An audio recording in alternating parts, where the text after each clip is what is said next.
I think it's 1692, excuse me, I was going to say 89, I was going to be 3 years early. There was an outbreak of people being accused in Salem, Massachusetts of witchcraft. And there are some historians who believe that it may be tied to a virus or a mold that was in the rye that they were eating in their bread, that caused the girls to have their fits and their spasms, that caused the whole thing to go on. Salem, Massachusetts was a relatively new English colony. The colony was mostly Puritan believers. Puritans had a strong faith in God and feared the devil. In Salem, often when something unusual happened, it was blamed on Satan. The Puritans settled in Massachusetts in 1628 so that they could worship as they chose. They believed, like most Christians, that Satan was an angel who rebelled against God. They believed that he spread evil on earth and that witches were Satan's servants. Puritan ministers said that women were especially likely to become witches because they were morally weak. In 1641, England passed a law making witchcraft illegal. Because Massachusetts was an English colony, this law directly applied to them. In 1692, Abigail Williams and her cousin Betty Paris fell ill to a mysterious sickness. The town doctor could not diagnose the illness, so he declared that the girls had been bewitched. They looked as if they had been bitten and pinched by invisible agents. After the girls were diagnosed, they began accusing people in their town of being witches. Many more people began accusing others of witchcraft. It was mostly older, widowed women that were accused. Do you think that one specific age group or gender was more accused than the other? Oh, yes. And this is true not only of Salem, but as I say, the larger witch hysteria that has been going on for a while. Inordinately, people accused of witchcraft, or the legal term was maleficia, literally harmful magic. Almost always the people brought to book for witchcraft or maleficia were older women, widow women, people who had very little in the way of societal protections, poor people. So if you were both an old woman, a widow woman, and a poor woman, your chances were much better of being accused of witchcraft than somebody in any other age or social group.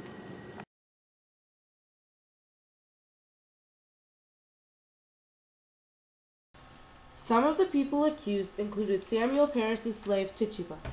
Tituba actually practiced some witchcraft, so she confessed right away. On February 29, 1692, Thomas Putman and several other people visited the local courthouse and formally accused Tituba, Sarah Good, and Sarah Osborne. The accused women were then questioned. Sarah Good denied being a witch and harming the girls. She did accuse Sarah Osborne of being a witch. Tituba admitted that the devil came to me and bid me to serve him. Tituba's confession led the way to town-wide hysteria. Her confession began to spread around the town of Salem, and then people began to say that they had seen Osborne's goods and Tituba's specter. More and more people were then accused. If someone was accused, they were thrown in jail.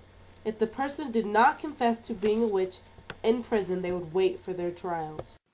In March of 1692, Deodat Lawson came to speak at Salem. He said that Salem was an evil, wicked town that was being punished for its wrongdoings. A few days after Lawson had spoken, Samuel Paris said that anybody could be the devil. What these two men said helped lead to even more widespread panic. In the next 3 months, more than 50 people were accused of witchcraft and thrown in jail. The first man accused during this time was John Proctor. The actual witch trials started on June 2nd, 1692. The first person to appear before the court was Bridget Bishop.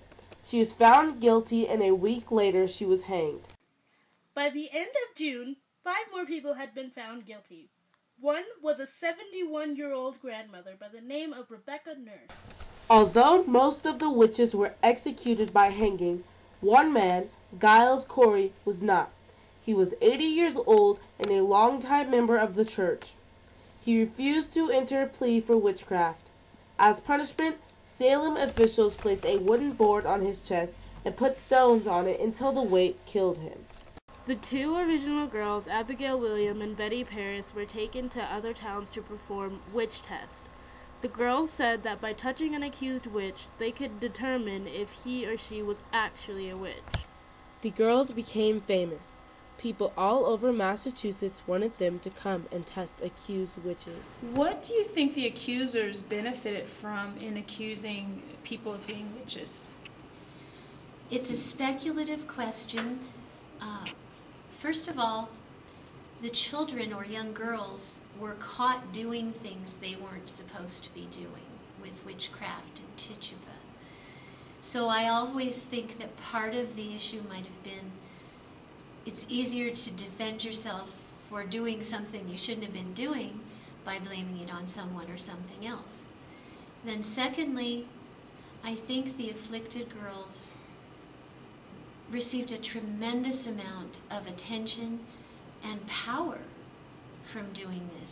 It might have even been a sort of exciting thing for them, and that it would be hard for them to do anything but escalate it. It would be hard for them to confess suddenly that they'd been making it up. After about a year, the people in Salem began to realize that so many witches probably weren't in such a small town of Massachusetts. So on October 12, 1692, a law was passed that excused all of the accused witches still awaiting a trial. Even though the law released all of the people still waiting for a trial, it had a lasting effect. For example, many of the people tried got their lands confiscated. This left people without any money and without homes. This event has had a lasting effect in history. This occurrence led to the separation of church and state. Because so many people were convicted upon spectral evidence, new and better court rules What are were some created. lasting effects this has had on history? I think it's affected our court system here in the United States. I think it's set up due process. I think it's set up habeas corpus or produce the body. I think it's set up all of those things because when people started creating our court system, they started talking about what do we really need to do, and those were some things that came up. Hey, we need to produce the evidence. You need to have due process. You need to be able to have a fair trial. It also has helped us explain things like the McCarthy era, but effect on history in terms of what more happened. At the time, it was 1692. By 1700, people hardly even would call themselves Puritans anymore. The Puritan church was already declining in its control of society, which is part of why the hysteria happened. And so within a few years, once it stopped, the people who were part of making it happen fell into a shamed position. The people who knew it was wrong took control. The minister was driven out of town. The couple that especially accused with their daughter accused other people were buried in unmarked graves. And really, Puritanism, even though it stayed part of the culture in many ways, was not a controlling force after the Salem Witch Trials.